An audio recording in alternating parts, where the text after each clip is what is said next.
시어머니와 함께 사는 두 가구 주택을 좋아하는 아내는 많지 않을 것입니다.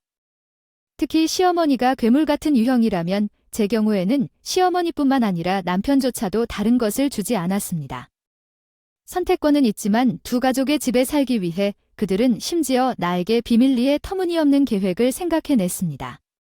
나는 그 계획을 찢어 놓을 것입니다. 내 이름은 엘리자베스이고 나는 적당한 도시 지역에 살고 있는 35세입니다. 남편 마이켈은 38세이고 중견기업에 근무합니다. 자녀가 없습니다. 저렴하고 열악한 건축 구조 때문에 임대 아파트에 살고 있으며 마이켈은 비만입니다. 이 때문에 그의 걷는 소리가 건물 전체에 울려 퍼졌습니다. 양쪽 이웃들과 우리 아래로부터 수많은 불만을 받았습니다. 저는 수없이 사과하고 마이클에게 살을 빼라고 말했지만 마이클은 퉁명스럽게 일에 지쳤다고 말하곤 했습니다. 저는 에드에게 방음 시설이 된 아파트나 주택으로 이사하라고 여러 번 제안했지만 사무실에 쉽게 접근할 수 있고 어느 날 저녁 시내 지역이 차로 10분 거리에 있다는 사실 때문에 항상 반대했습니다. 제가 그 남자에게 사과하고 있는데 아래층 청년이 또 큰 소리로 불평하러 왔어요. 술을 마시던 마이클이 갑자기 거실에서 나타나서 그 남자에게 소리 지르니 그 남자에게 더 큰 소리를 지르는 바람에 마이클은 그 남자에게 심하게 구타당했습니다. 싸움에 익숙한 남자, 또 내가 사과해야 했던 그 남자가 떠난 뒤 왜 그 사람 잘못이라고 사과하냐. 마이클은 고함을 지르고 난리를 쳤는데 상처를 치료하자 그 사람은 정신을 차리고 갑자기 소심해지면서 우리 떠나자고 말했다. 이곳은 이 기회를 놓치고 싶지 않았기 때문에 다음날 옵션을 찾기 시작했습니다. 첫 번째 선택은 집을 사는 것이었지만 우리 둘 다 대학에서 학자금 대출 빚을 지고 있었고 마이켈은 집에서 나가는 것을 선호했습니다. 우리 예산은 불가능해 보였고 30년 된 집을 빌리려면 한 달에 $1,000가 넘게 들었습니다. 그것도 갑자기 터무니없는 일이었죠. 시어머니 사만다에게서 전화가 왔어요. 마이클에게서 이사를 나가야 한다는 소식을 들었습니다. 너무 위험한 곳이라 빨리 심각하게 마이클은 가서 불필요한 말을 해야 했어요. 사만다는 항상 자기 뜻대로 하려고 노력하고 결혼하기 전에는 마이클의 편을 들었습니다. 저는 상당히 큰 회사에서 마이클과 거의 같은 돈을 벌었지만 돈에게 명령했습니다. 결혼하면 여자라고 뻔뻔하게 굴지 말고 일을 줄이고 마이클이 동의한 이후로 마이클을 제대로 돌봐주세요. 저는 지금 집에서 아르바이트를 하며 그 회사에서 사무 업무를 하고 있습니다. 내 월급은 3분의 1 이하로 줄었고 사만다는 이 사실을 알고는 정확히 그래야 한다고 만족스러워서 상당히 답답했습니다. 이번에는 나도 그렇게 생각한다고 말했을 때 무슨 말을 할지 걱정이 되었지만 찾기가 어렵습니다.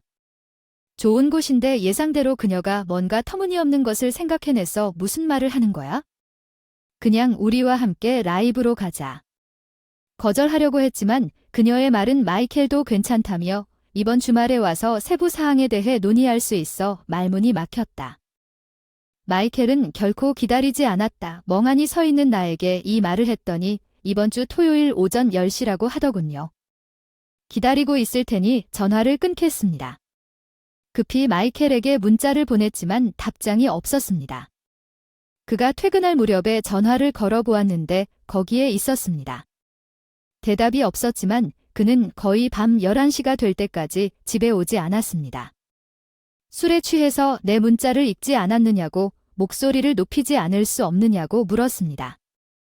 엄마가 우리가 이 인용주택을 지을 거라고 말하지 않으셨는데 들어본 적이 없어요. 부모님이 계약금을 지불하고 나머지는 우리가 부담하고 우리 이름으로 함께 대출을 받을 거예요. 잠깐만요. 마이클이 방금 부모님 집에 가서 대출에 대해 논의하고 있었다니 믿을 수가 없었어요. 마이클과 그의 부모님은 저 없이 그의 아내와 함께 계획을 세웠어요. 월 상환금이 약 $1,000 정도 될 것 같았고 그보다 $300 더 많은 것 같았어요.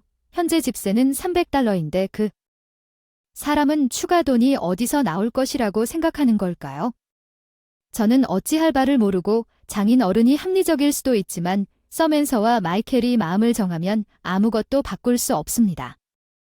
집에서 일을 늘리면 $300를 쉽게 감당할 수 없나요?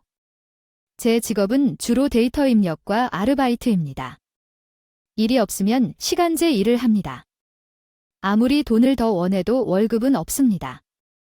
일은 계속 들어오지 않습니다. 그에게 여러 번 설명했지만 그는 이해하지 못했습니다.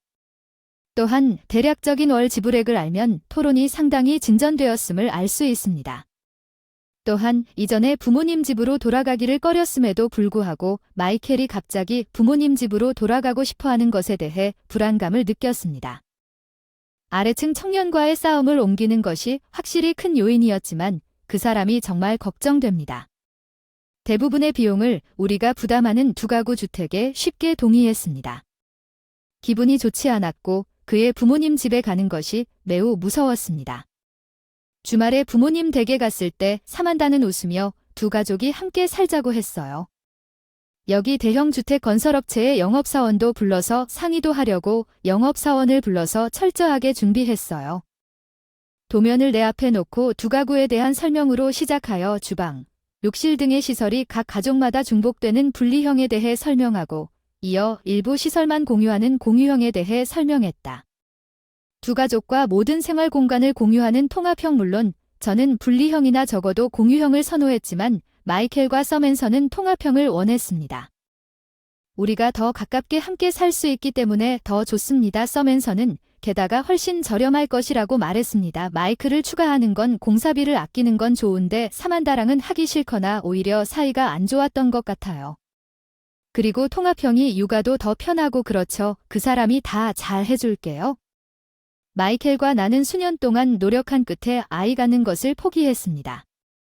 저는 이것을 서맨서에게 설명했지만 그녀는 보육에 대해 뭔가 확실히 이상하다고 말했고 제가 침묵하는 것을 보니 마이켈은 성급하게 말했습니다. 내 말은 아마도 미래에 우리가 아이를 가질지도 모른다는 것입니다. 불가능하지 않다는 것을 은폐하려고 노력하고 조부모님이 옆에 있으면 육아에 편리할 수 있지만 두 가족의 집을 결정하는 것 이상으로 부모님 집에 사는데 심각한 문제가 있었고 휴대전화 신호가 매우 좋지 않아 전화가 끊어졌습니다. 아니면 집이 큰 건물로 둘러싸여 있어서인지 소음이 가득한 것 같았고 엄격한 안전 기준에 따라 제조되는 휴대폰에도 불구하고 휴대폰에서 나오는 전자파가 인체에 매우 해롭다는 옛소문이 돌았습니다. 사만다는 여전히 그 소문을 믿었고 신호 상황을 개선할 의도가 없었지만 이것이 나에게 문제였습니다. 내 데이터 입력 작업은 종종 마지막 순간에 이루어지며 지시를 받고 질문하기 위해 휴대폰에 의존합니다. 제가 맹렬히 일하는 동안 이 휴대폰은 제공됩니다. 우리 회사에서 비용을 부담하고 통화는 작업당 최대 30분까지 지속될 수 있으므로 전화를 사용할 수 없고 유선 전화에 의존해야 하는 것은 통화 요금 때문에 큰 문제가 될 것이지만 마이켈과 서맨서는 그 심각성을 이해하지 못했습니다. 집에서는 휴대폰을 많이 사용하지 않기 때문에 연결 상태가 좋지 않으면 큰 문제가 되지 않지만 여기서 물러설 수는 없었습니다. 여기로 이사하면 일을 할 수 없을 것 같습니다. 그건 우리가 정말 함께 살 수 없는 모기지를 지불할 수 없다는 뜻입니다. 저는 마이켈에게 간청했고 마이켈은 혀를 찼습니다. 우리가 지을 계획이었던 두 가족의 집은 우리 두 사람의 이름 아래에 있을 것이고 우리는 그 돈을 지불하기로 되어 있었습니다. 그에 따르면 이는 모기지 세금 공제액을 2배로 늘려 세금을 더 많이 절약할 수 있기 때문이라고 합니다. 그러나 실제로 이 모든 것이 나 없이 결정되었다는 사실에 놀랐지만 동시에 내가 그렇지 않은 경우에도 다른 이유가 있었습니다. 계약이 진행될 수 없다는데 동의했기 때문에 나는 마이켈의 욕설을 무시하고 고집스럽게 내 입장을 고수하여 지금은 논의를 보류했습니다. 나는 이 모든 것이 어떤 상황에서도 무산되기를 바랐습니다. 가난한 사람들이 있는 곳에서는 일할 수 없었습니다. 전화를 받았고 저는 어떻게 해서든 서맨서와 함께 사는 것을 피하고 싶었지만 제 바람과는 달리 마이켈과 서맨서는 계속해서 계획을 확장했습니다. 그들은 부모님 방이 햇빛이 잘 드는 2층에 있을 것이라고 말했습니다. 우리는 향후 간병인과 휠체어에 대한 필요를 고려하여 엘리베이터를 설치할 것입니다. 어린이용 주방 욕실과 화장실은 1층에 있습니다. 엘리베이터를 기다리세요. 집에 있는 엘리베이터의 비용은 $30,000에서 $40,000 사이라는 것을 알게 되었습니다. 게다가 그들은 편리하게 2층을 차지했습니다. 즉, 그들은 엘리베이터를 여러 번 사용하게 된다는 것입니다. 전기요금이 인상되고 연간 유지관리 비용이 발생하는 날 마이켈과 대면했을 때 그의 부모님이 그 비용을 감당할 수 있을지 의심스러웠습니다. 마이켈은 우리도 그것을 사용할 것이므로 비용을 함께 지불해야 한다고 말했습니다. 왜 그는 항상 내 의견을 무시합니까? 내가 더 화가 나서 마이켈과 이야기를 나누지 않자 그의 이미 늦은 퇴근 시간이 더 늦어졌습니다. 처음에는 그가 부모님 집에 갈지도 모른다고 생각했지만 단 한 번의 전화 통화를 통해 써맨서는 계속해서 우리 집에 들이닥칠 뻔한 사실이 아니라는 사실이 밝혀졌습니다. 매일 왜 그렇게 반대하시나요? 무슨 일이 있어도 우리와 함께 사는 것을 거부하기로 결정하셨나요? 더 이상 우리 엄마를 반대하지 마세요. 우리에게 아이가 있으면 엄마가 돌봐줄 수 있어요. 전화기가 작동하지 않으면 일을 할 수 없다고 여러 번 말했어요. 신호도 없고 다른 문제도 많아지지 않겠다고 다짐하며 사만다와 마이클의 압력에 갑자기 저항했다. 사만다는 갑자기 부엌으로 가서 물 한 그릇을 들고 돌아왔고 나는 안타까운 마음으로 그녀의 움직임을 지켜보았다. 내 방에 불쑥 들어와서 잘 소리 지르면 내가 이렇게 할게 그리고 일할 때 썼던 노트북에 그릇에 담긴 물을 뿌렸더니 컴퓨터가 없으면 타이핑을 할 수 없다고 하더군요.